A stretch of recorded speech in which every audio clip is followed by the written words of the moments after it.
함께 기도하겠습니다. 천지를 창조하시고 만유를 주관하시는 하늘에 계신 하나님 아버지 감사드립니다.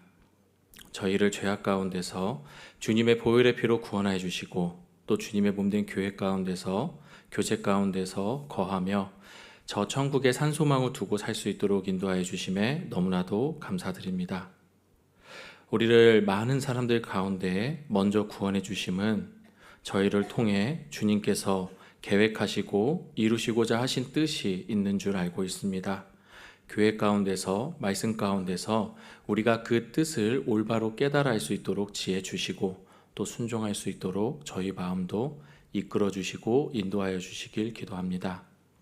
오늘 우리 사랑하는 거제교회 형제 자매님들과 함께 나누는 말씀들이 각자에게 필요한 말씀이 될 수 있도록 도와주시고 또 삶 가운데 주님의 인도하심을 맛보고 더욱 주님을 의지하며 사는 형제 자매님들이 될 수 있도록 도와주시길 기도합니다. 주님이 맡겨주신 복음을 전하는 일을 함에 있어 교회가 더욱더 하나 되고 주님이 주신 이 지역에서 이뤄진 영혼들에게 복음을 전하는데 전심전력할 수 있도록 도와주시길 기도합니다. 혹 개인의 고난과 환난 가운데 계신 형제 자매님들이 계시다면 그들의 사정을 주님께서 가장 잘 아심에 가장 좋은 길로 가장 선한 길로 인도하여 주시고 주님만 의지하며 나아갈 수 있도록 인도해 주시길 간구드립니다. 오늘 이 시간도 저희와 함께하여 주심을 믿고 온전히 의지합니다. 이 모든 기도 우리를 사랑하시는 예수님 이름으로 기도드렸습니다. 아멘.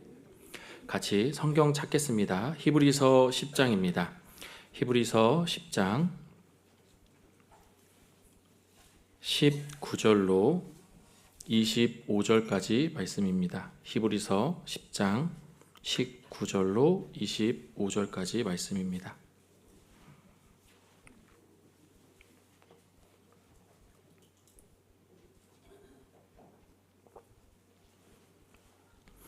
찾았으면 함께 천천히 읽도록 하겠습니다.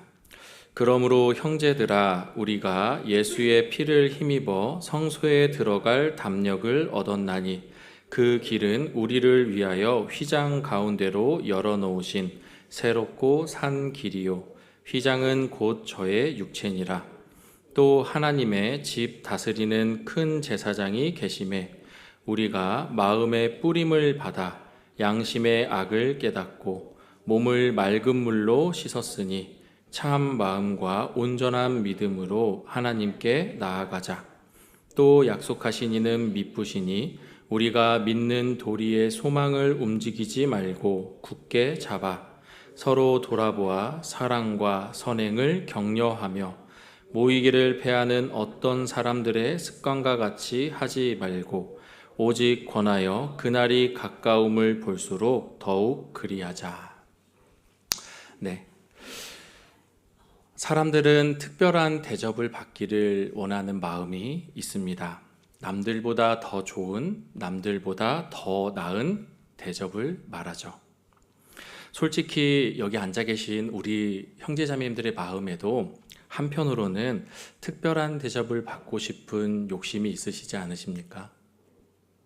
다른 사람들 같이 이렇게 줄을 서 있는 그런 환경 가운데서도 나는 줄을 서지 않고 바로 들어갈 수 있다면, 또 고속도로에서도 많은 차들이 줄지어 가고 있는데 그 옆에 전용차를 타고 신나게 슝하고 달릴 수 있다라면 그 마음 우리가 한 번 정도는 가져보시지 않았습니까? 왜 그럴까요? 더 특별한 대접, 그 특권을 가지면 우리 몸이 편해지기 때문입니다. 그리고 남들보다 앞서갈 수 있기 때문입니다. 그리고 어디 가서 나 이런 사람이야 라고 표현도 할 수 있고 내 어깨도 으쓱해지고 자존감도 올라가기 때문입니다. 그리고 무엇보다 내 인생을 내 마음대로 선택할 수 있는 힘이 생기기 때문입니다. 이것이 바로 세상이 말하는 특권의 맛입니다. 우리는 신앙생활을 함에 있어 참 이상할 때가 있습니다. 우리가 은혜를 인하여 믿음으로 말미암아 구원을 받았습니다. 하나님의 선물을 받은 그리스도인입니다. 그런데 그 은혜와 감사로 우리가 신앙생활을 하는데 때론 마음이 퍽퍽하고 또 교회에 오는 발걸음이 정말 돌덩이같이 무거울 때가 있습니다. 기도를 해도 허공에 대고 혼잣말하는 것 같고, 그리고 주일에 함께하는 그 시간이 정말 건조할 때가 있다라는 겁니다. 도대체 우리가 왜 그런 마음이 들까요? 근데 오랜 신앙생활을 하면서 돌아봤을 때 그 이유는 하나입니다. 세상의 특권보다 훨씬 더 엄청나고 대단한 하나님께서 우리 손에 쥐어주신 진짜 특권을 잊고 살 때 그렇다라는 겁니다. 오늘 본문 19절은 이렇게 시작합니다. 그러므로 형제들아 라고 시작합니다. 여기서 그러므로라는 접속사는 정말 중요합니다. 앞에 기록된 그 내용에 뒤에 이유가 될 때 이 그러므로라는 접속사를 씁니다. 히브리서를 쓴 기자가 1장부터 9장까지 계속해서 강조했던 모든 이야기의 결론이기 때문입니다. 무슨 이야기를 했습니까? 천사보다 높으시고 모세보다 위대하신 예수님, 대제사장이신 예수님, 그분이 구약의 모든 복잡한 그런 제사법을 다 뛰어넘어 우리를 위한 완벽한 구원자가 되셨다라는 말씀입니다. 이 모든 긴 설명은 결국 오늘 이 한순간을 위해 준비된 것입니다. 예수님께서 다 이루셨습니다. 그러니 이제 우리가 받은 진짜 특권이 무엇인지, 그리고 그 특권을 받은 사람은 어떠한 삶을 살아야 되는지를 오늘 말씀을 통해 한번 확인해 보겠습니다. 다시 히브리서 10장 19절로 21절까지 말씀을 함께 읽겠습니다.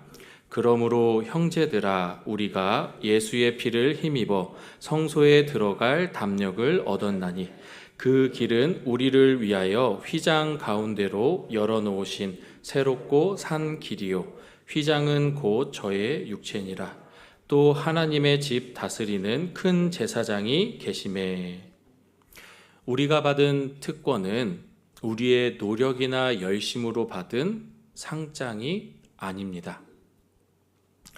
오직 예수님이 당신의 몸과 피로 만들어주신 구원입니다. 천국의 입장권입니다. 이 특권에는 아주 놀라운 세 가지 선물이 있습니다. 먼저 그중 첫 번째가 바로 담력입니다. 이 성소에 들어갈 담력, 즉 하나님 앞에 나아갈 수 있는 두둑한 배짱을 이야기합니다. 우리가 예수의 피를 힘입어 성소에 들어갈 담력을 얻었나니, 성경은 우리가 담력을 얻었다라고 말씀합니다. 여기서 쓰인 담력이란 단어는요, 원래 고대 그리스에서 파르레시아라는 단어를 사용했습니다. 이 의미가 뭐냐? 쉽게 얘기하면 할 말 다하는 권리를 의미합니다. 옛날에 죄 지은 죄인들이 재판관 앞에서 어떠한 모습으로 있었습니까? 고개도 못 들고 자기 할 말도 못하고 벌벌 떨며 그 앞에 엎드려져 있었습니다. 하지만 자유로운 시민은 다릅니다. 광장에 나가서 어느 누구의 눈치도 보지 않고 내가 할 말을 당당하게 자기 주장을 펼칠 수 있는 게 자유시민입니다. 지금 성경이 우리에게 그렇게 말씀하는 겁니다. 여러분은 더 이상 눈치 보는 죄인이 아닙니다. 하나님 앞에서 숨기지 않고 기죽지 않고 당당하게 말할 수 있는 자유인입니다.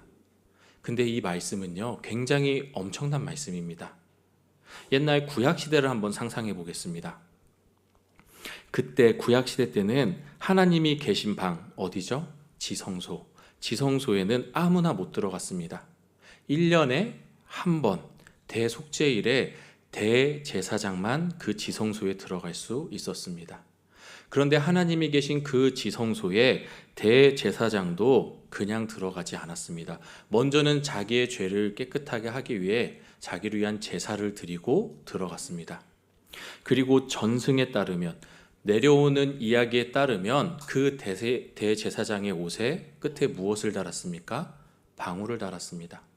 그리고 발목에는 밧줄을 묶었다라고 합니다.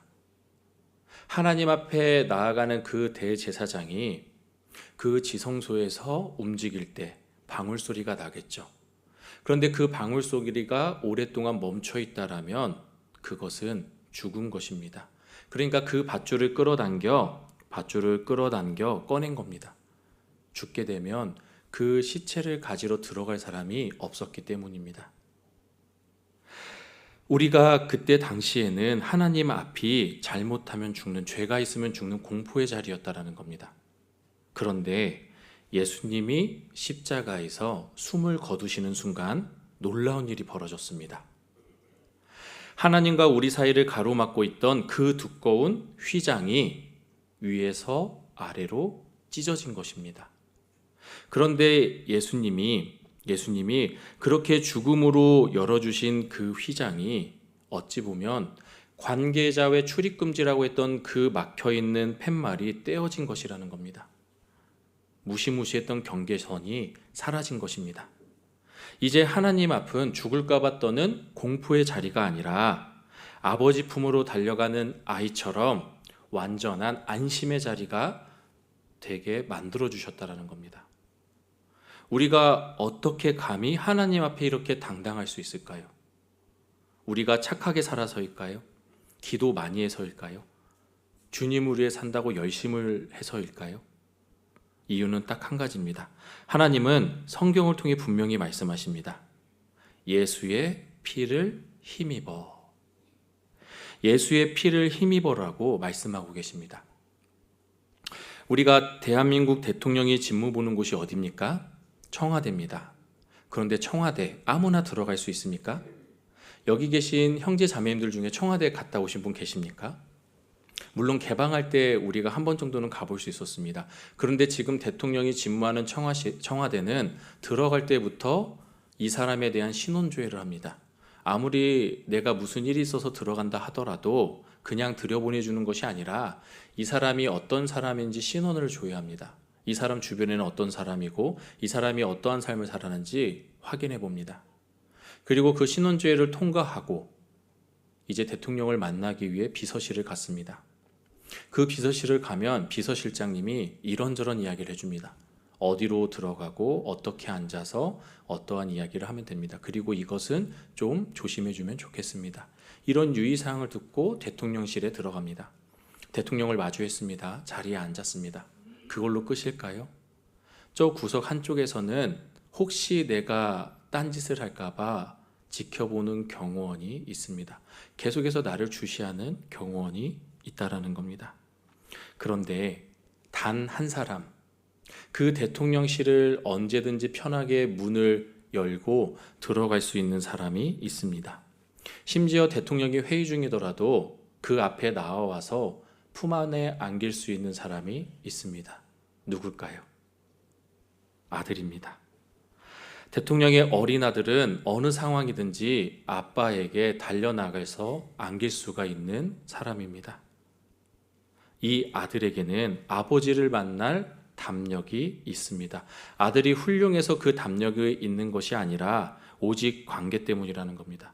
피로 맺어진 아버지와 아들이라는 그 관계가 아들을 당당하게 만드는 겁니다. 언제든지 아버지께 나아갈 수 있는 그런 마음을 갖게 할 수 있다라는 겁니다. 이 히브리서 10장은 잡아두시고 에베소서 3장 12절을 보겠습니다.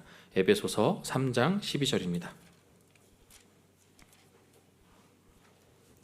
에베소서 3장 12절입니다.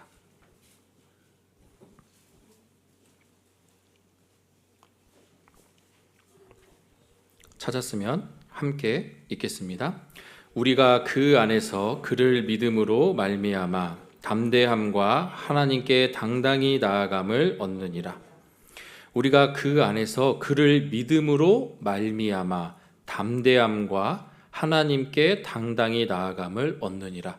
이 말씀에서 기록된 담대함도 담력과 같은 단어를 사용했습니다. 우리가 그 안에서 그를 믿음으로 말미암아 담대함과 하나님께 나아감을 얻는다라고 말씀했습니다. 우리가 의로워서가 아니라 그리스도를 믿는 믿음 안에서 하나님과의 관계가 완전히 회복되었음을 말씀합니다.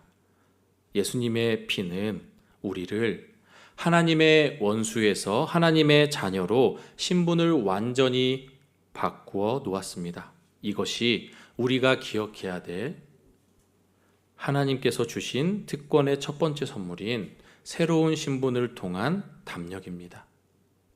그리고 두 번째는 다시 히브리서로 돌아오겠습니다. 히브리서 10장입니다.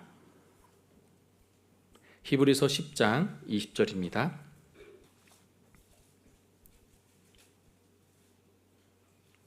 찾았으면 같이 읽겠습니다.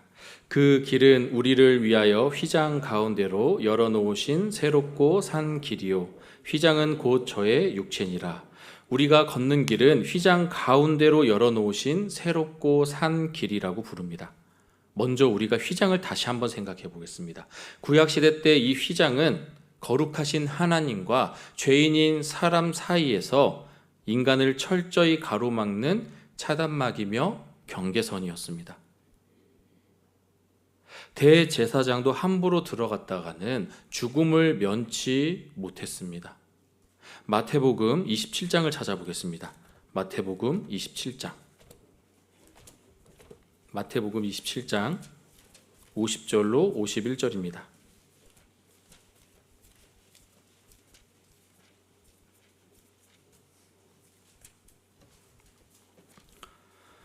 마태복음 27장 50절로 51절입니다. 찾았으면 같이 읽겠습니다. 예수께서 다시 크게 소리 지르시고 영원히 떠나시다. 이에 성소 휘장이 위로부터 아래까지 찢어져 둘이 되고 땅이 진동하며 바위가 터지고, 예수님이 십자가에서 숨을 거두시는 그 순간 성소 휘장이 찢어졌다라고 말씀합니다. 어떻게 찢어졌습니까? 위에서 아래로 찢어졌습니다. 여기서 말하는 휘장은 성전의 휘장을 이야기합니다. 청색, 자색, 홍색 실과 고운 배로 문양을 짓고 그 위에 그룹의 술을 놓은 휘장입니다. 기록에 의하면요, 이 휘장의 두께가 얼마나 두꺼웠냐? 손바닥 너비만큼 두꺼웠다라고 합니다. 그래서 이 휘장은요, 황소 2마리가 양쪽에서 끌어당겨도 찢어지지 않을 정도로 견고한 휘장이었습니다.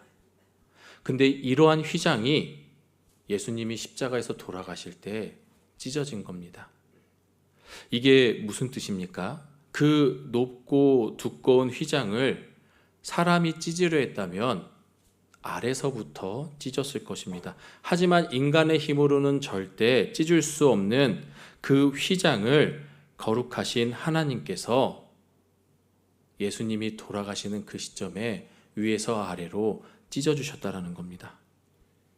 이 길을 여신 분이 사람이 아니라 하나님 자신이심을 보여주신 겁니다. 우리의 노력이 아니라 하나님의 전적인 주권과 은혜로 열린 길이라는 겁니다. 이 휘장은 저의 육체, 예수님의 육체라고 말씀합니다. 예수님의 몸이 십자가에서 처참하게 찍히실 때 하나님과 우리 사이를 가로막고 있던 죄의 장벽도 철저히 무너진 것입니다. 하나님께로 갈 수 있는 길이 열린 것입니다. 예수님께서 말씀하셨습니다. 예수께서 가라사대 내가 곧 길이요 진리요 생명이니 나로 말미암지 않고는 아버지께로 올 자가 없느니라. 그리고 더 놀라운 특징은 이 길의 특징입니다. 바로 새롭고 산 길이라고 말씀합니다. 여기서 새롭다라는 헬라어 단어는요, 어떤 의미를 가지고 있냐? 새로운이라는 의미도 있지만 최근에, 그리고 갓 잡은, 방금 죽인이라는 의미도 갖고 있습니다. 우리 한번 생각해 보겠습니다. 우리가 먹고 있는 음식이나 물건들 어떻습니까? 시간이 지나면 낡고 상하는 것이 우리 세상에 있는 물건과 음식입니다. 유효기간이 있죠. 사용기한이 있습니다. 그러나 예수님의 십자가 사건은 다르다라는 겁니다. 예수님이 언제 돌아가셨습니까? 2000년 전에 돌아가셨습니다.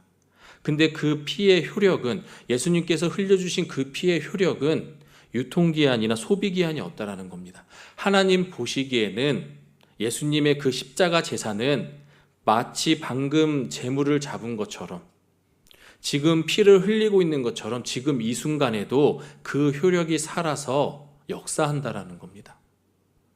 우리가 말씀을 듣고 복음을 듣고 믿음으로 계속해서 구원받는 영혼이 생기지 않습니까?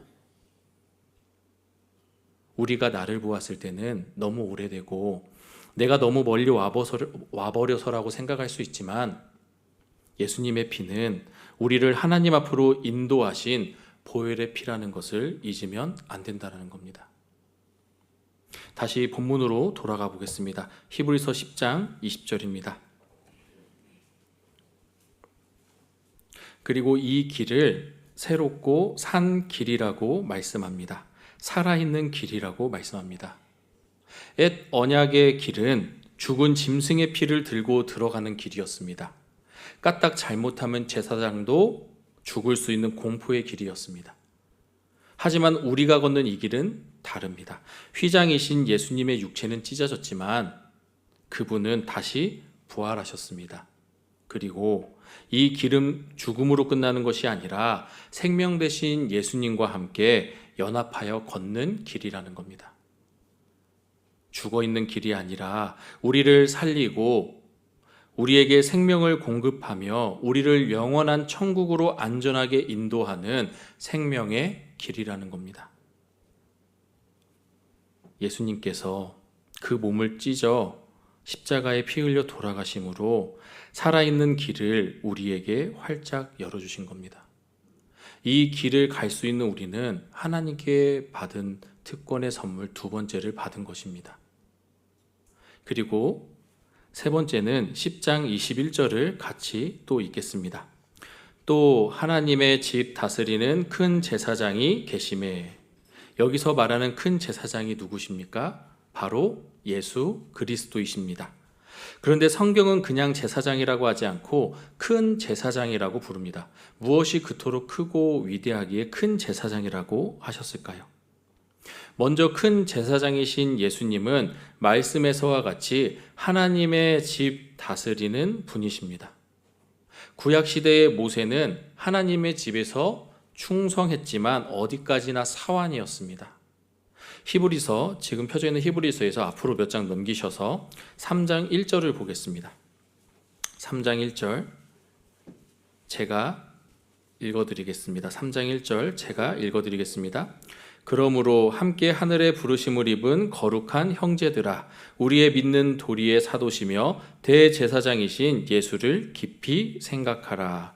5절과 6절도 제가 읽어드리겠습니다. 또한 모세는 장래에 말할 것을 증거하기 위하여 하나님의 온 집에서 사환으로 충성하였고, 그리스도는 그의 집 맡은 아들로 충성하였으니 우리가 소망의 담대함과 자랑을 끝까지 견고히 잡으면 그의 집이라. 종은 주인이 시키는 일만 하는 사람입니다. 그 집에 영원히 살 권리도 없죠. 문제가 생기면 그만두게 할 수도 있는 것이 종입니다. 하지만 예수님은 다릅니다. 그분은 종이 아니라 집 맡은 아들, 즉 주인입니다. 우리 형제자매님들 식당 외식하러 가시면 어떻습니까? 보통 종업원들 또는 알바하는 분들이 와서 이렇게 대접을 해줍니다. 그런데 알바생, 그 종업원이 나를 맞이하는 것과 사장님이 직접 나를 맞이하는 것은 다릅니다. 종업원은 시간을 때우기만 하면 됩니다. 어쨌든 내가 정해진 시간 일하고 돈을 받기 위해 하는 사람입니다. 그런데 사장님은요, 그 가게의 모든 것을 책임지는 사람입니다. 손님이 불편한 것은 없는지, 그 음식은 입에 잘 맞았는지, 그런 것들을 끝까지 챙기는 것은 주인이라는 겁니다. 예수님이 바로 그런 분입니다. 그분이 하나님의 집인 교회, 그리고 성도인 여러분 한 사람 한 사람을 단순히 관리하는 정도가 아니라 주인의식을 가지고 끝까지 책임지시고 돌보시고 필요한 모든 은혜를 공급해 주시는 분이라는 겁니다. 여러분의 인생은 종업원이 이끄는 것이 아니라 우주 만물의 주인이신 아들이 직접 관리하고 계시다라는 겁니다. 이것이 얼마나 안심이 되고 큰 위로가 됩니까? 또한 이 큰 제사장은요, 높은 보좌에 앉아서 명령만 내리는 분이 아닙니다. 히브리서 4장 15절도 보겠습니다. 히브리서 4장 15절입니다. 히브리서 4장 15절 찾았으면 함께 읽겠습니다. 우리에게 있는 대제사장은 우리 연약함을 체휼하지 아니하는 자가 아니요 모든 일에 우리와 한결같이 시험을 받은 자로 돼 죄는 없으시니라. 히브리서 4장은 대제사장이 우리의 연약함을 체휼하지 아니하는 자가 아니요라고 말씀합니다. 여기서 체휼이라는 단어를 우리가 한번 생각해 볼 필요가 있습니다. 이 체휼이란 단어는요, 동정하다라는 의미를 가지고 있습니다. 그런데 단순히요, 아이고 불쌍하다, 아이고 어떡하냐, 이런 동정이 아닙니다. 여기서 말하는 동정하는 이 체휼이란 단어는요, 함께 고난을 받는다라는 뜻입니다. 함께 고난을 받는다. 혹시 어릴 적 이런 경험 해보셨습니까? 몸 상태가 좋지 않고 몸에 열이 납니다. 배가 너무나 아파요. 그때 어머니 무릎맡에 누워서 어머니가 배를 문질러 주십니다. 그러면서 어머님이 하시는 말씀 있죠. 엄마 손은 약손, 누구누구 배는 똥배. 그런 기억 나십니까? 그때 엄마들의 마음이 어떠합니까? 귀찮음으로 아이를 만져주는 걸까요? 아이고 우리 아가 많이 아프지, 내가 대신 아팠으면 좋겠다. 차라리 그 열이 나한테 옮겨왔으면 좋겠다. 내가 아픈 그 배에 차라리 내가 아팠으면 좋겠다. 그런 마음으로 어머니는 배를 문질러 주신 겁니다. 그 마음, 그 어머니 마음이 이 체휼을 표현하는 마음입니다. 아이가 아파서 우는데 야 조용히 해, 시끄러워, 약 먹고 자, 이런 부모 있으십니까? 그렇게 하고 잠드는 부모님은 없습니다. 아이가 아프면 엄마는 더 아픕니다. 아이가 울면 엄마 속은 타들어갑니다. 이것이 체휼입니다. 함께 느끼고 이해하고 동정하는 마음입니다. 하나님이신 예수님께서 어떻게 이게 가능하십니까? 예수님이 직접 겪어보셨기 때문입니다. 예수님은 하늘의 영광을 버리고 우리와 똑같은 혈육, 육신을 입고 이 땅에 오셨습니다. 가난한 목수의 아들로 태어나 가난도 겪어보셨습니다. 그 서름도 아십니다. 그리고 광야에서 굶주려 보셨고 정말 사랑하는 제자들에게 배신도 당해서 마음도 찢어져 보셨습니다. 그리고 십자가에서 피 흘려 죽기까지, 그 죽음까지 겪으셨습니다. 그런데도 주님이 내가 겪는 어려움과 고난과 힘듦을 모르실 거다라고 생각한다면 우리는 기억해야 됩니다. 예수님께서는 이 땅에 혈육을 입고 오셔서 모든 것을 맛보셨다라는 겁니다. 그래서 우리가 하나님께 기도드릴 때, 주님께 기도드릴 때 하나님 제 맘 아시죠? 너무 힘이 듭니다. 기도하면 그 기도를 들으신 주님은 그래, 내가 안다. 나도 배고파 봤다. 나도 울어봤다. 나도 아파봤다 라고 하시며 우리에게 그 마음을 붙들어 주시는 분이라는 겁니다. 죄는 없으시지만 죄인의 고통은 누구보다 잘 아시는 분, 그분이 우리의 큰 제사장이십니다. 그러니 우리의 사정을 얼마나 잘 알고 얼마나 잘 변호해 주시겠습니까? 디모데전서 2장 5절입니다. 디모데전서 2장 5절입니다.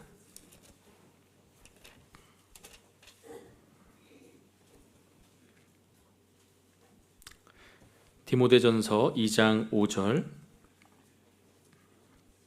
찾았으면 함께 읽겠습니다. 하나님은 한 분이시요 또 하나님과 사람 사이의 중보도 한 분이시니 곧 사람이신 그리스도 예수라. 중보도 한 분이시니 곧 사람이신 그리스도 예수라. 여기에서 중보라는 헬라어 단어는 메테시스란 단어를 씁니다. 이것은 중재자, 화해자 혹은 다리 놓는 자라는 의미를 가지고 있습니다. 양쪽이 서로 원수되어서 만날 수 없는 그런 상황에 있을 때 양쪽의 모든 입장을 들어보고 이해하고 대표해서 화해시키는 존재가 바로 이 중보자, 화해자, 다리 놓는 자입니다. 예수님은 사람이신 그리스도라고 강조하고 있습니다. 왜냐하면 인간을 대표하기 위해서는 참 사람이셔야 했기 때문입니다.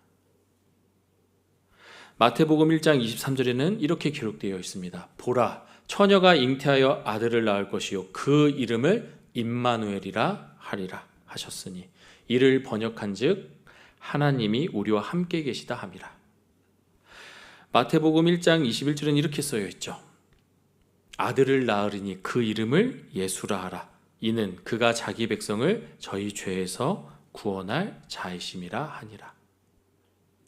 이 예수님은 사람의 몸을 입고 육신을 입고 오신 참 하나님이십니다.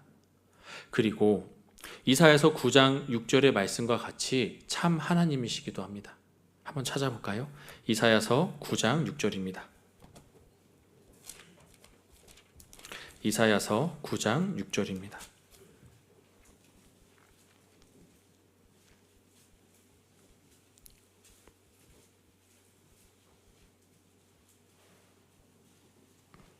이사야서 9장 6절 찾았으면 함께 읽겠습니다. 이는 한 아이가 우리에게 낳고 한 아들을 우리에게 주신 바 되었는데 그 어깨에는 정사를 메었고 그 이름은 기묘자라 모사라 전능하신 하나님이라 영존하시는 아버지라 평강의 왕이라 할 것임이라. 오직 예수님만이 사람이며 참 하나님이십니다. 오직 예수님만이 그 거룩한 하나님과 죄인된 사람 사이에서 양쪽을 붙잡으실 수 있는 유일한 다리가 되십니다. 요한일서 2장 1절도 보겠습니다. 요한일서 2장 1절. 요한일서 2장 1절입니다.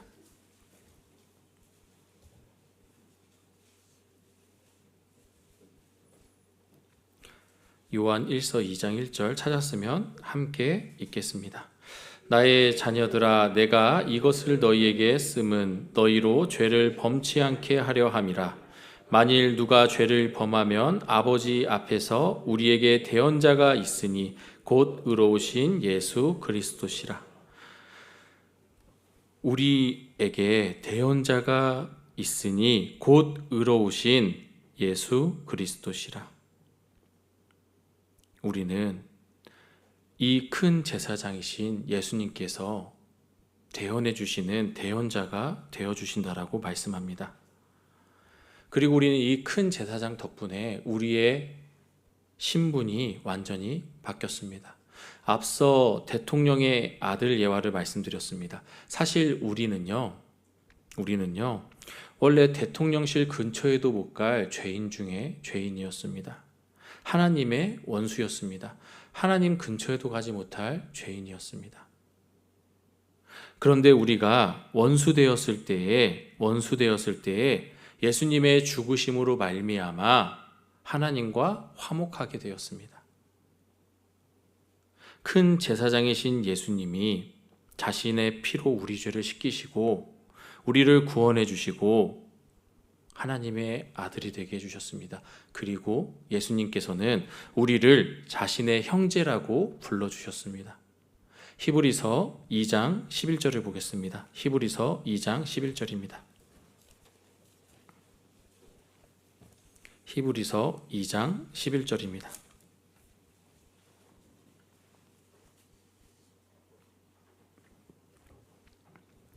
찾았으면 함께 읽겠습니다.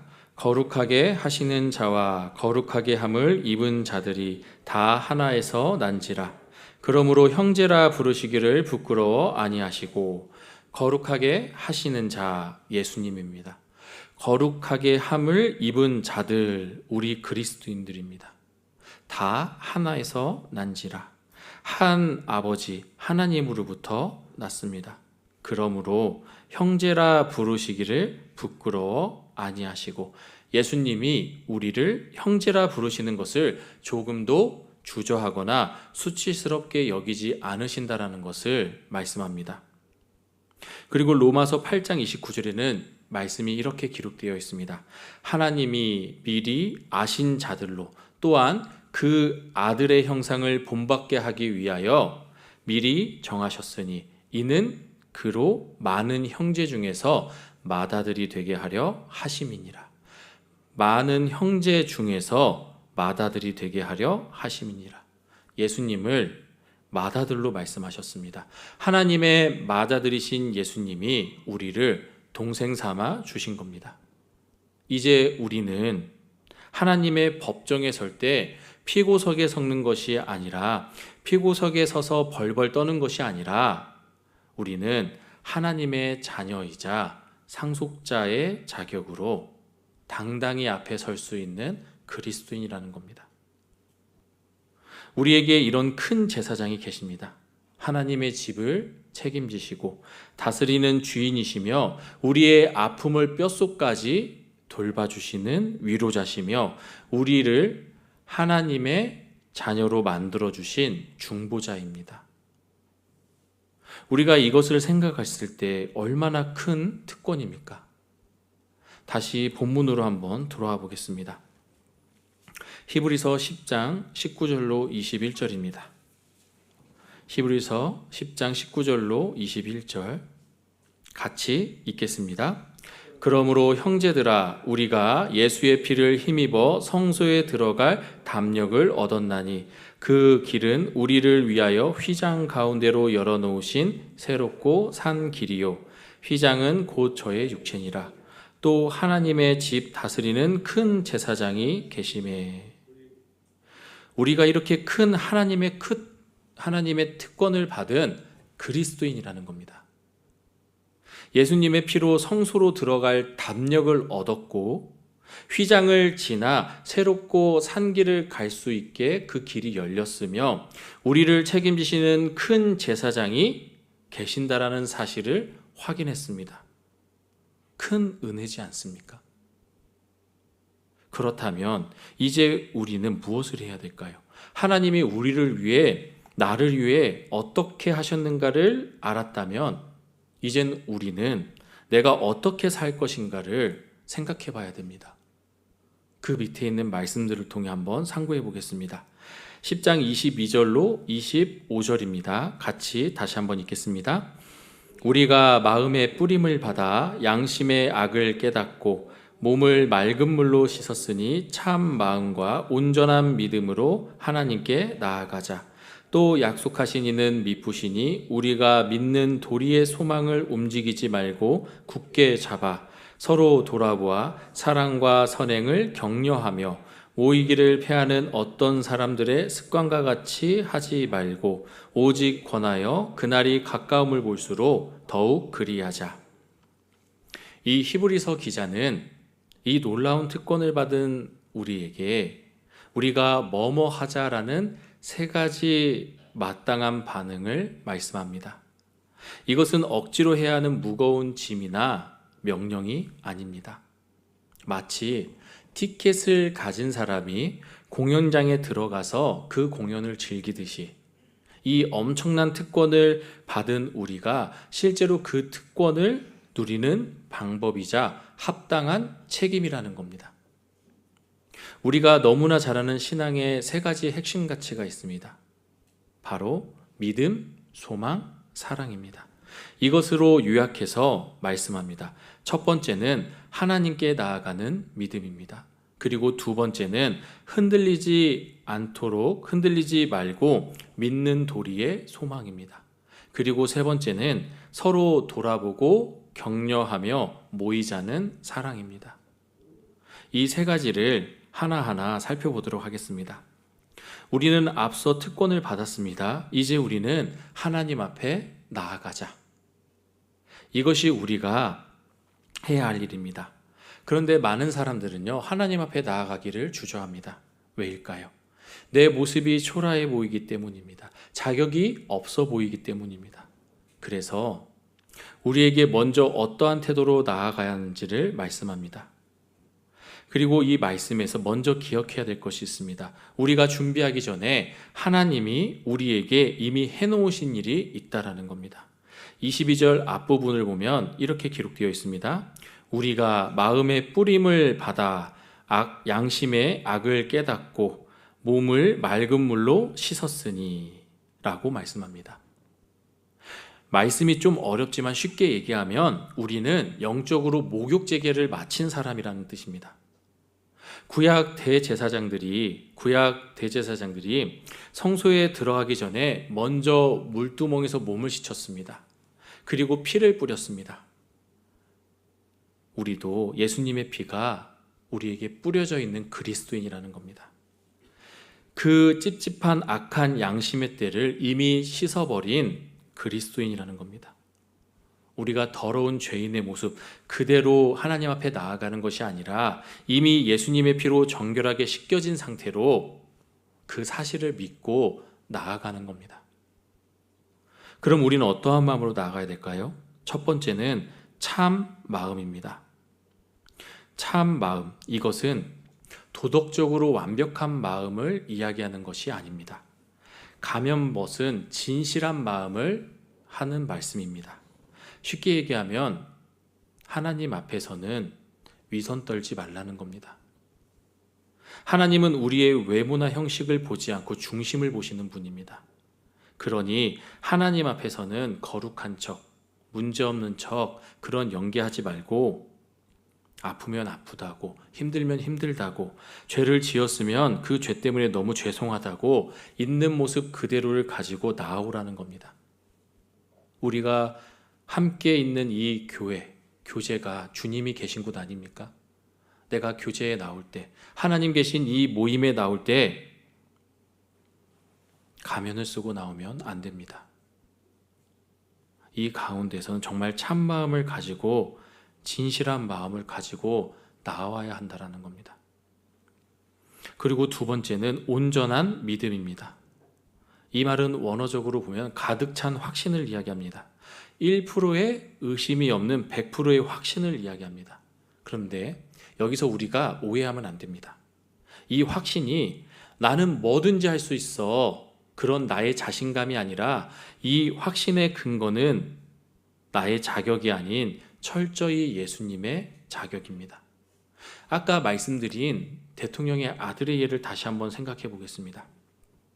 아들이 아버지의 집무실에 들어갈 때 내가 이번에 기말고사 1등 했으니까 당당하게 들어가야지, 또는 이번에 시험 망쳤으니까 아버지 앞에 내가 이번에 못 나가겠네, 그렇게 합니까? 아닙니다. 공부를 잘하든 못하든 옷에 흙이 묻었든 안 묻었든 그냥 문 열고 들어가는 겁니다. 왜요? 아들이니까요. 아버지와의 관계 때문에 들어가는 겁니다. 아이들을 키우다 보면 참 많은 것들을 하나님께서 깨닫게 해주십니다. 아이들과 약속을 합니다. 생일날 갖고 싶은 선물 하나 사줄게. 그리고 생일이 되었습니다. 같이 장난감 가게에 갑니다. 그러면 그 아이가 이것저것 구경을 해요. 이것도 보고 저것도 보고. 근데 사주는 것은 하나니까 신중하게 고릅니다. 그래서 그것을 보다가 이제 하나를 선택해서 그 물건을 들고 계산대로 나아갑니다. 그런데 아이의 입장에서 한번 보겠습니다. 그 아이 돈이 있을까요? 그 들고 간 장난감 살 수 있는 능력 있을까요? 능력 없습니다. 그런데 그 장난감 당당하게 들고 계산대에 올려놓습니다. 왜일까요? 아이는 돈도 없는데 왜 당당할까요? 그 뒤에 계산해 줄 아빠가 있기 때문입니다. 아빠가 약속을 했고 함께 지키러 지금 있습니다. 아이는 의심하지 않습니다. 약속한 아빠의 그 마음을. 우리도 하나님의 말씀으로 약속을 주셨습니다. 나는 아무것도 할 수 없지만 대제사장이시며 나의 중보자시며 대언자이신 주님 의지하며 나아가는 것입니다. 이것이 온전한 믿음이라는 것입니다. 그리고 히브리서 10장 23절을 같이 읽어보겠습니다. 또 약속하신 이는 미쁘시니 우리가 믿는 도리의 소망을 움직이지 말고 굳게 잡아. 흔들리지 않는 소망을 말씀하십니다. 먼저 우리가 이 말씀을 보면서, 이 소망을 보면서 인정해야 될 것이 있습니다. 우리는 인생을 살아가며 참으로 잘 흔들리는 사람이라는 사실입니다. 히브리서를 받은 이때 당시 유대인들도 심각한 흔들림 속에 있었습니다. 로마의 핍박은 거세지고, 그리고 모이기도 힘들어지고, 유대교는 다시 옛날로 돌아오라고 계속해서 달콤한 말을 속삭였습니다. 그봐, 예수 믿는 거 힘들잖아. 다시 우리에게로 돌아와라. 그때 이 유대인 그리스도인들이, 많은 사람들이 예수 믿는 것이 너무나 힘들다라고 생각해서 배교도 하고 다시 돌아가는 사람들도 생겼습니다. 그런 상황 가운데였습니다. 그런데 오늘날 우리도 마찬가지 아닙니까? 경제적인 문제로 흔들리면 내 믿음도 흔들릴 때가 있습니다. 건강검진 결과가 좋지 않게 나오면 마음이 무너질 때도 있습니다. 사람에게 상처받으면 교회고 뭐고 신앙이고 뭐고 다 그만두고 싶어질 때가 있습니다. 그래서 말씀은 우리에게 간곡하게 말하는 겁니다. 움직이지 말고 굳게 잡아. 제발 요동하지 말고 중심을 잡으라는 겁니다. 그렇다면 여러분, 우리가 어떻게 이 모진 풍파 속에서 흔들리지 않고 버티고 견딜 수 있을까요? 이를 악물고 참아라. 의지력을 발휘해라. 성경이 그렇게 말씀합니까? 아닙니다. 우리의 의지는 작심삼일입니다. 그리고 내 감정은요, 하루에도 여러 번 변합니다. 내가 나를 믿으면 백전백패라는 겁니다. 우리가 소망을 굳게 잡을 수 있는 이유는 딱 하나입니다. 23절 앞부분입니다. 이렇게 기록되어 있습니다. 또 약속하신 이는 미쁘시니. 약속하신 이가 미쁘시다라고 말씀합니다. 여기서 미쁘다라는 말은 우리말로도 이 단어가 있습니다. 요즘은 잘 안 쓰는 단어지만 이 의미가요, 믿음성이 있다. 원어적인 의미로는 신실하다. 영어로는 faithful이라는 단어를 씁니다. 쉽게 말하면 하나님은 거짓말 못하시는 분이다. 하나님은 한 번 뱉은 말은 바꾸시지 않으신다. 끝까지 지키시는 분이다라는 의미입니다. 우리가 민수기 23장 19절 말씀 아시죠? 하나님은 인생이 아니시니 시건치 않으시고 인자가 아니시니 후회가 없으시도다. 어찌 그 말씀하신 바를 행치 않으시며 하신 말씀을 실행치 않으시랴. 하나님은 사람이 아니시니 거짓말하지 않으시고 사람이 아니시니 마음을 바꾸지 않으신다라는 말씀입니다. 하나님은 반드시 그 말씀대로 실행하는 분이라는 것을 말씀합니다. 그런 하나님을 믿고 의지하라는 겁니다. 히브리서 6장 17절을 보겠습니다. 히브리서 6장 17절로 18절입니다. 히브리서 6장 17절로 18절입니다. 찾았으면 함께 읽겠습니다. 하나님은 약속을 기업으로 받는 자들에게 그 뜻이 변치 아니함을 충분히 나타내시려고 그 일의 맹세로 보증하셨나니 이는 하나님이 거짓말을 하실 수 없는 이 두 가지 변치 못할 사실을 인하여 앞에 있는 소망을 얻으려고 피하여 가는 우리로 큰 안위를 받게 하려 하심이라. 하나님께서는 결코 거짓으로 약속하지 않습니다. 거짓 맹세를 하지도 않습니다. 변치 않는 이 두 사실은 하나님께 피난처를 구하는 우리들에게 용기를 주며 우리가 받은 소망을 붙들 수 있는 힘을 준다라는 겁니다. 우리는 어떻게 구원받으셨습니까? 하나님의 말씀, 복음을 듣고 믿음으로 우리는 구원을 받았습니다. 그런데 우리가 살아가는 이 삶 가운데 신앙생활은 말씀에 기록해 주신 하나님의 말씀 그대로를 믿고 의지하며 살고 있냐라는 겁니다. 구원은 믿음으로 받았는데 왜 내 삶 가운데서는 이 말씀을 의지하지 못하고 세상을 의지하고 세상을 쫓으며 살 때가 있냐라는 겁니다. 말씀에 기록해 주신 믿음의 선진들을 보고 또 우리 앞서서 교회를 하나 되게 해주시고 또 많은 희생과 헌신을 해주신 또 교회의 믿음의 선진들을 보면서 우리는 하나님을 믿고 따라가는 삶을 살아야 한다는 겁니다. 우리는 내 믿음의 크기를 믿는 것이 아닙니다. 내 믿음의 대상이 내가 아니라 하나님을 신뢰하는 것이라는 겁니다. 내가 잡은 손은요, 힘이 빠져서 놓칠 수 있습니다. 하지만 나를 붙잡고 계신 하나님의 손은 절대 놓지 않으십니다. 그 하나님은 바로 우리를 구원해 주신 하나님입니다. 그 하나님의 성품이 바로 우리 소망의 유일한 근거이기 때문입니다. 우리는 하나님의 말씀을 의지하며 붙잡아야 합니다. 그리고 세 번째는 사랑으로 서로 돌아보고 모여야 됩니다. 믿음으로 하나님께 나아갔습니다. 소망으로 흔들리는 나 자신을 붙잡았습니다. 그리고 이제 마지막은 사랑입니다. 본문으로 돌아가 보겠습니다. 히브리서 10장 24절입니다.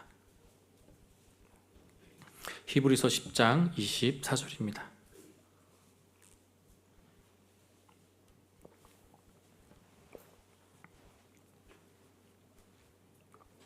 찾았으면 함께 읽겠습니다.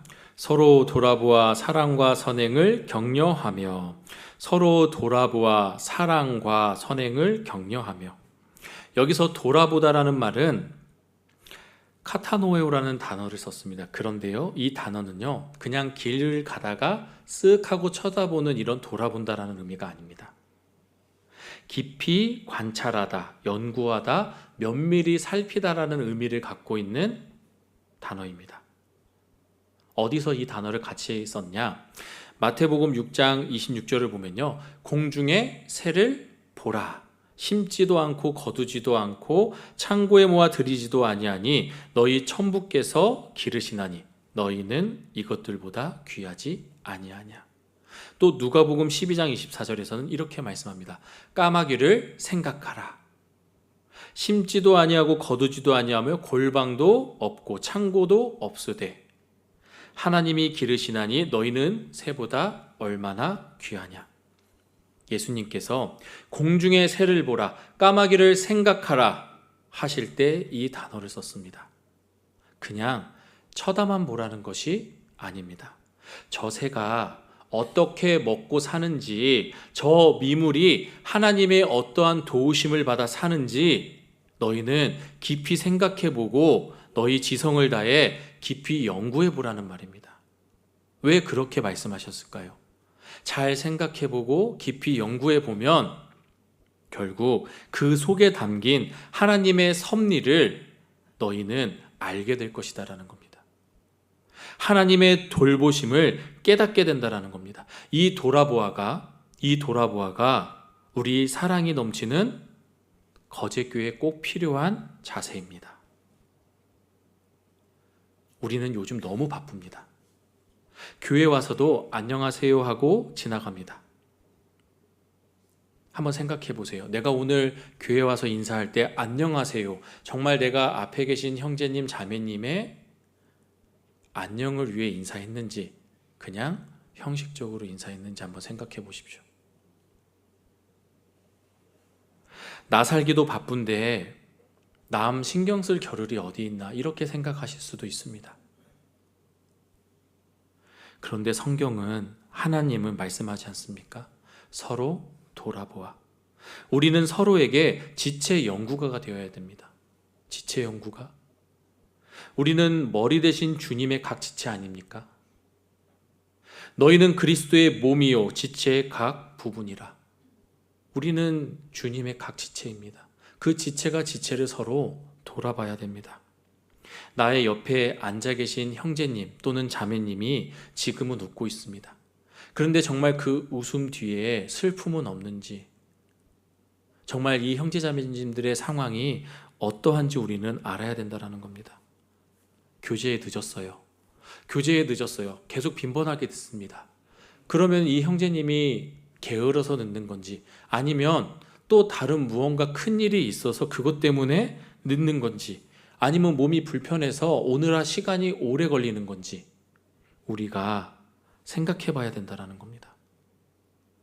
그런데 이것은요, 그냥 할 수 있는 것은 아닙니다. 왜냐?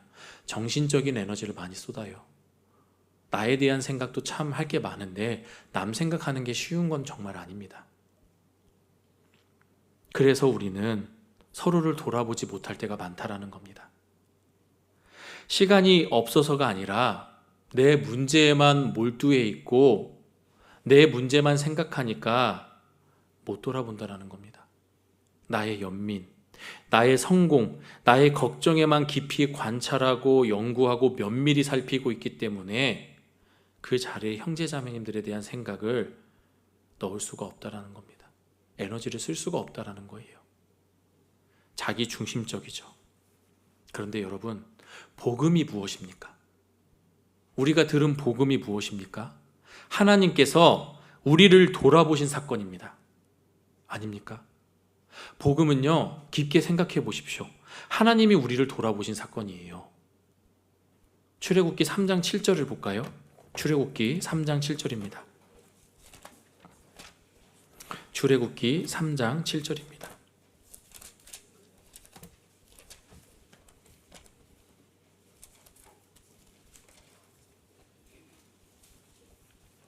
출애굽기 3장 7절 찾았으면 함께 읽겠습니다. 여호와께서 가라사대 내가 애굽에 있는 내 백성의 고통을 정령이 보고 그들이 그 간역자로 인하여 부르짖음을 듣고 그 우고를 알고.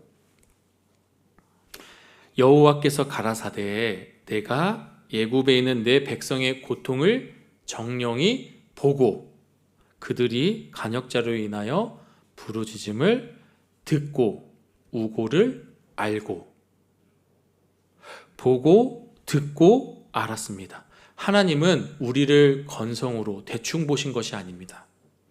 정령이 분명히 보고 부르짖음을 듣고 우고 근심을 알고 우리의 죄가 얼마나 심각한지, 우리의 절망이 얼마나 깊은지, 우리의 신음소리까지 세밀하게 살피신 분이라는 겁니다. 예수님을 한번 보겠습니다. 예수님께서 그 수많은 군중 속에서도 혈루증 앓는 여인의 떨림을 감지하셨습니다. 예수님이 그 야이로의 딸을 살려주는 그 길에 사람들이 몰렸습니다. 많은 군중이 몰렸어요. 분명히 그 가는 행로 사이에도 많은 사람들이 부딪혔을 수도 있습니다. 그런데 그 수많은 사람들이 아니라 예수님은 정말 간절한 마음으로 내가 예수님만이 나의 이 혈루증을 고쳐줄 거라는 믿음을 가진 그 여인의 옷자락 만진 그 느낌, 그 떨림을 인지하셨다라는 겁니다. 그리고 삭개오가 나무 위에 숨어 있을 때 그의 외로움을 꿰뚫어 보셨습니다. 내가 오늘 내 집에 유하리라. 삭개오는 정말 기뻐했습니다. 내 가진 재산을 팔아서 불쌍한 자들 위해 쓰겠다 했습니다.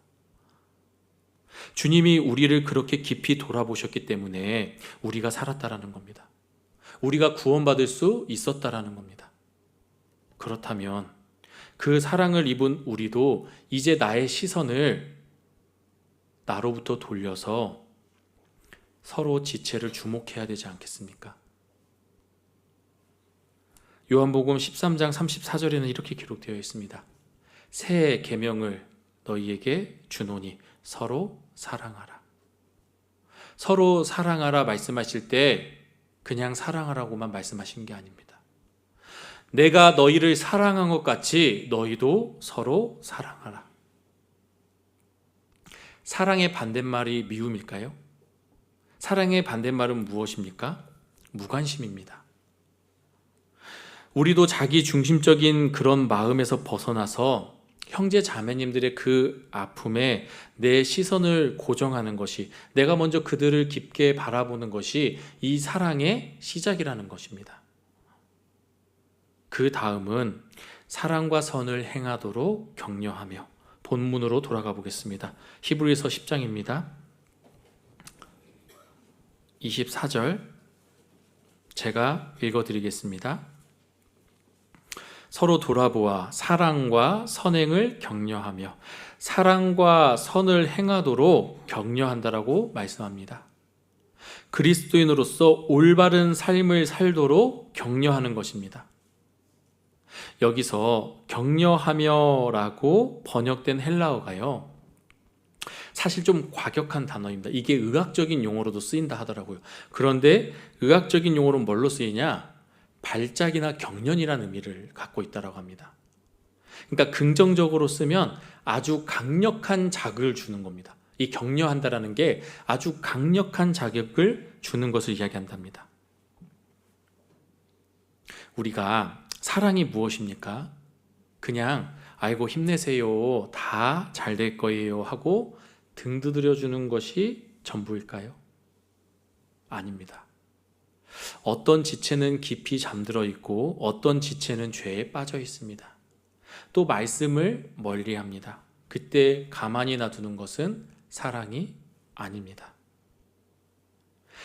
사랑은 가만히 놔두는 것이 아니라 의사가 환자를 살리기 위해, 그 심정지가 온 환자를 살리기 위해 굉장한 고전압을 쓰는 이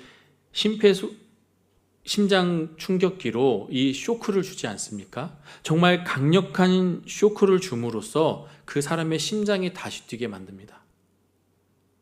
우리는요, 그런 형제자매님들에게 사랑의 자극을 주어야 됩니다. 오해하시면 안 됩니다. 비난의 칼로 찌르는 자극이 아니라 사랑으로 품어주는 자극이 필요하다라는 겁니다. 자극을 주라고 하니까 찔리는 말 하시는 분도 있으세요. 그런데 그런 자극을 얘기하는 게 아닙니다. 사랑의 온기로 잠든 영혼을, 그 하나님에게서 멀어진 영혼을 흔들어 깨우라는 겁니다. 다시 우리가 함께 하자. 제가 어린 시절 중고등학생 때 우리 교회에 있었습니다. 사실 이 대강당에서 말씀 듣는 것, 중고등학생들, 특히 중학생들은 쉬운 건 아닙니다. 계속 잠이 오거든요. 그런데 저는 그때 당시에 두 선생님을 기억합니다. 한 선생님은 제가 조니까 자꾸 찌릅니다. 그런데 사실 그 찌름을 받을 때 어쩐 줄 아십니까? 기분이 좋지만은 않습니다. 그런데 한 선생님은 어깨나 목을 이렇게 주물러 주십니다. 그러시면서 이렇게 얘기하세요. 아유, 보성 형제 힘들지, 공부하느라 피곤하지. 그러면서 이렇게 깨워주십니다. 어떤 선생님이 제 마음 가운데 더 남아있을까요? 우리도 교회 가운데 보면요, 때로는 부족하고 연약한 형제자매님들이 있습니다. 그런데 우리가 날카롭고 비난에 또 판단의 말로 찌르기보다는 사랑의 말로 충분히 돌려서 같이 교제할 수 있다는 겁니다. 힘들지 라는 그런 위로를 넘어서서 함께 다시 우리가 일어나서 갑시다. 그리고 손을 잡아 이끄는 그런 사랑의 간섭이 필요하다는 겁니다. 그냥 간섭이 아닙니다. 사랑의 간섭입니다. 이것이 동역자인 우리가 해야 될 사랑의 격려라는 겁니다. 지금 말씀드렸던 자극과 간섭과 격려, 그냥 하면은 상처가 될 수도 있습니다. 앞에 분명히 붙였죠? 사랑하는 마음을 가지고 면밀하게 세밀하게 해야 되는 겁니다. 우리가 서로에게 불쏘시개 같은 역할을 해주는 곳이 바로 이 살아있는 교회입니다. 이 모든 일이 언제 가능할까요? 만날 때 가능합니다. 그래서 25절은 이렇게 말씀하고 있는 겁니다. 같이 25절을 읽어보겠습니다. 모이기를 패하는 어떤 사람들의 습관과 같이 하지 말고 오직 권하여 그날이 가까움을 볼수록 더욱 그리하자. 모이기를 패하는 어떤 사람들의 습관과 같이 하지 말고 오직 권하여 그날이 가까움을 볼수록 더욱 그리하자. 모이기를 피하는 어떤 사람들의 습관과 같이 하지 말고 라고 경고합니다. 이 당시에 로마에서 그리스도인들을 굉장히 많이 핍박했습니다. 계속 핍박하고 모이는 거 힘들게 하니까 모이는 것 자체가 너무나 목숨 거는 일이었습니다. 힘들었습니다. 그래서 숨어서 신앙생활을 하려는 사람들이 생겼습니다. 그런데 오늘날 우리는 어떻습니까? 그 로마 시대에 그리스도인들이 받았던 핍박 있습니까? 없습니다. 하지만 편의주의와 개인주의라는 것이 우리를 갈라놓게 합니다. 오늘 꼭 교회 가야 되나? 그냥 다시 말씀 다운받아 듣지. 또는 유튜브로 말씀 들으면 되지. 오늘 꼭 만나서 교제해야 되나? 그냥 전화나 카톡으로 주고받고 교제하면 되지. 이런 생각들이 습관처럼 굳어진다는 겁니다. 우리가 깨어있지 않으면 그렇게 될 수 있습니다. 그런데 우리 코로나 때 어떠했습니까? 우리가 모이는 것이 함께 할 수 있다는 것이 얼마나 소중하고 감사한지를 그때 깨달았습니다. 심지어 어떤 자매님은 그러셨어요. 아니, 말씀 듣고 교제했으면 교제하고 아니면 집에 가면 되지. 왜 굳이 밥을 같이 교회에서 먹어야 돼요? 근데 그 자매님이요, 코로나가 끝나고 같이 식사를 하면서 알았습니다. 교회에서 말씀 끝나고 같이 식사하는 이 자리가, 형제자매님들과 함께 이 식사하는 이 자리가 정말 우리가 하나 되고 서로를 알아가고 식구와 같은 마음으로 갖게 하는 자리구나. 그 다음부터는 그 식사의 자리에 대해서 불만을 갖지 않으셨습니다. 오히려 형제자매님들 같이 식사하자고 끌어당겨서 주일날 식사하는 자매님이 되셨습니다.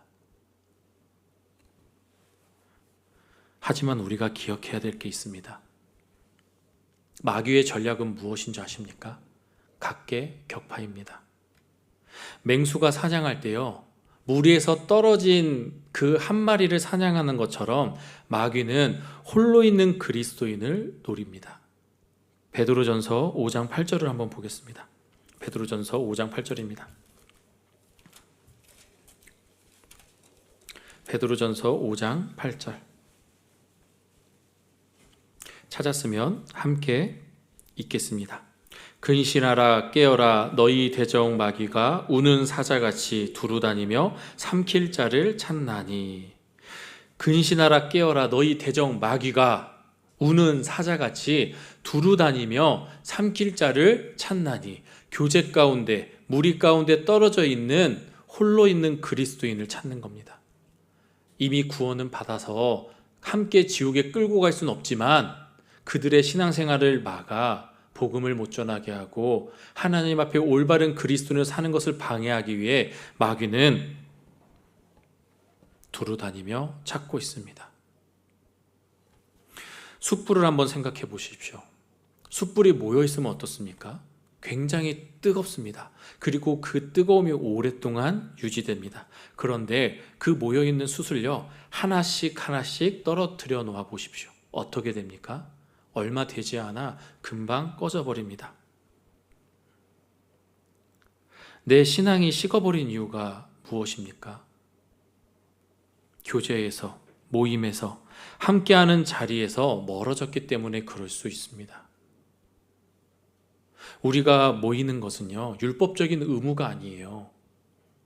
영적 전쟁터 가운데 살아남기 위한 생존 본능입니다.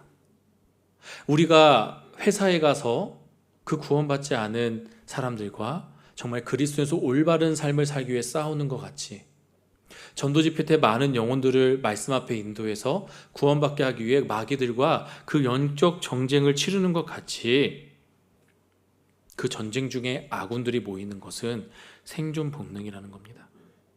우리가 함께 모여서 찬양도 하고 교제도 하고 말씀도 듣고 기도도 한다면 내가 약할 때 교회의 그 사랑의 힘이 나를 붙들어주고 지탱해 줄 것입니다. 그날이 가까움을 볼수록 성경은 말합니다. 더욱 그리하자. 주님이 다시 오실 날이 가까워질수록 세상은 더 악해지고 사랑은 식어질 것입니다. 지금 우리 시대가 딱 그렇지 않습니까? TV 틀어보십시오. 이란과 미국의 전쟁, 이란과 이스라엘의 전쟁, 그거 말고도 세상에 많은 범죄들이 일어나고 있습니다. 예전에는 생각할 수 없었던 범죄들입니다.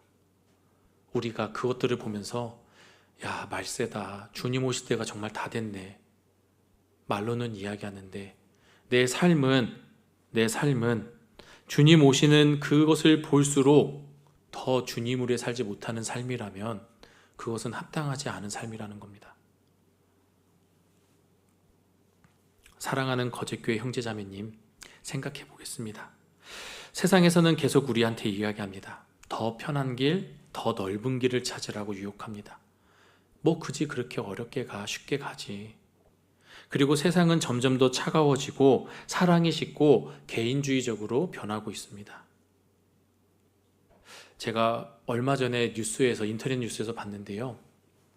자녀가 아버지를 신고했습니다. 그래서 아버지가 경찰서에 붙잡혀갔대요.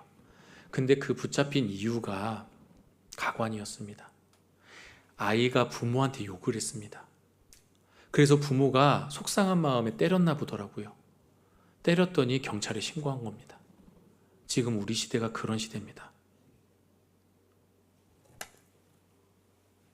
하지만 우리는 예수님의 피로 열린 새롭고 산 길을 걷는 그리스도인입니다. 주님이 피로 여신 새롭고 산 길은 나 혼자 가는 길이 아닙니다. 우리 함께 가는 길입니다. 우리가 걷는 이 길 밖에는, 세상에는 너무나 차갑고 사랑은 식고 있지만 혼자서는 견딜 수 없기 때문에 주님이 우리를 교회로 불러주신 겁니다. 이와 관련해서 자연 만물 중에 우리에게 큰 교훈을 주는 동물이 있습니다. 바로 남극의 신사 펭귄입니다. 거제는 가장 추울 때 몇 도까지 떨어지나요? 제가 찾아봤더니 거제의 가장 추운 날이 영하 10도였다고 합니다. 역대적으로 영하 10도. 이 남극은 겨울에 몇 도까지 떨어지는 줄 아십니까? 영하 50도까지 떨어진답니다. 이렇게 추운 겨울을 맞이하는 남극의 펭귄들은 아무리 두꺼운 털옷을 입고 있다 하더라도 혼자 있으면 얼어 죽는다랍니다. 너무 추워서. 그래서 이 펭귄들이 살아남는 비법이 있습니다. 그것이 무엇이냐? 허들링입니다. 수천 마리의 펭귄들이 서로 몸을 딱 붙여가지고 원을 만듭니다. 원을 만들어서 그렇게 뭉쳐서 서로 간의 자리 이동을 아주 조금씩 하면서 순환시킵니다. 그렇게 모이면 그 가운데 중심부 온도가 약 37도까지 올라간대요.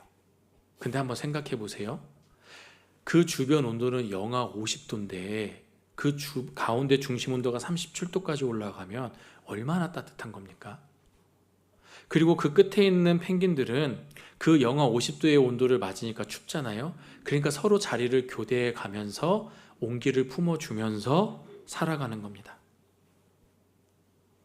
안과 밖을 교대해서 모두가 살 수 있도록 하는 겁니다. 하나님이 주신 지혜입니다. 우리가 세상에서는요, 혼자 쓰러지고 넘어질 수 있습니다. 그리고 교제에서 떨어질 수 있습니다. 하지만 함께하면 이겨낼 수 있다라는 겁니다. 전도서 4장 보겠습니다. 전도서 4장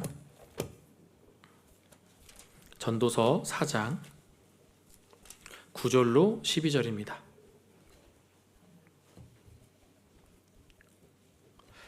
전도서 4장 9절로 12절입니다. 찾았으면 함께 읽겠습니다. 두 사람이 한 사람보다 나음은 저희가 수고함으로 좋은 상을 얻을 것임이라. 혹시 저희가 넘어지면 하나가 그 동물을 붙들어 일으키려니와 홀로 있어 넘어지고 붙들어 일으킬 자가 없는 자에게는 화가 있으리라. 두 사람이 함께 누우면 따뜻하거니와 한 사람이면 어찌 따뜻하랴. 한 사람이면 패하겠거니와 두 사람이면 능히 당하나니 삼겹줄은 쉽게 끊어지지 아니하느니라. 이 길을 우리가 혼자 걷기에는 험하지만 형제자매님들과 함께 걸으면 영광스러운 길이 됩니다. 정리하겠습니다. 우리는 새롭고 산 길을 걷는 그리스도인입니다. 이 길은 혼자 걷는 길이 아닙니다. 우리 거제교회 성도님들 모두 손에 손을 잡고 함께 걸어야 합니다.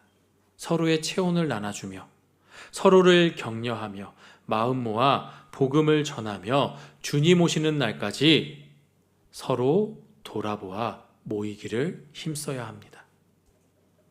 우리에게 주신 그 놀라운 특권을 우리가 잊는 것이 아니라 세상 것 때문에 그것을 뒷전으로 돌 것이 아니라 내 마음 가운데 항상 품고 믿음으로 하나님께 나아가며 서로를 사랑으로 자극하며 마지막 때까지 끝까지 승리하는 거제교회 형제자매님들이 됐으면 좋겠습니다. 이것이 마지막 때를 사는 그리스도인이 서로를 지키고 더 앞으로 나아가게 하는 유일한 길입니다. 함께 기도하겠습니다. 사랑과 은혜가 풍성하신 하늘에 계신 하나님 아버지 감사합니다. 오늘 함께 상고한 말씀들이 생활 가운데 이루어지는 믿음이 될 수 있도록 도와주시고, 비록 함께해야 하나 함께하지 못한 형제 자매님들도 어디에 계시든지 있는 그곳에서 그리스도인으로서 합당한 삶의 모습으로 주님의 영광을 나타내는 시간이 되도록 도와주시길 기도합니다. 주님과 더욱 동행하는 거제교회 형제 자매님들이 되어 한마음 한뜻으로 더 한마음으로 복음을 전할 수 있도록 도와주시고, 먹든지 마시든지 무엇을 하든지 다 하나님의 영광을 위하여 사는 교회가 되길 기도합니다. 복음을 위해 준비하는 학예 수양회와 성경 강연을 준비하는 그 손길도 주님께서 붙들어 주시고 또 함께 해주셔서 그 시간을 통해 우리 거제교회 형제자매들의 마음을 더 하나 되게 해주시고 사랑이 넘치는 교회가 될 수 있도록 도와주시고 인도하여 주옵소서. 전국 각지에 있는 복음을 전하는 형제자매님들의 그 삶과 또 해외에서 복음을 위해 수고하시는 선교사님과 형제자매들의 그 모든 영육간에 강건함을 주시고 인도하여 주시길 기도합니다. 이후에 있을 모든 일정도 주님께서 함께하여 주시고 인도하여 주옵소서. 이 모든 기도 우리를 사랑하시는 예수님 이름으로 기도드렸습니다. 아멘.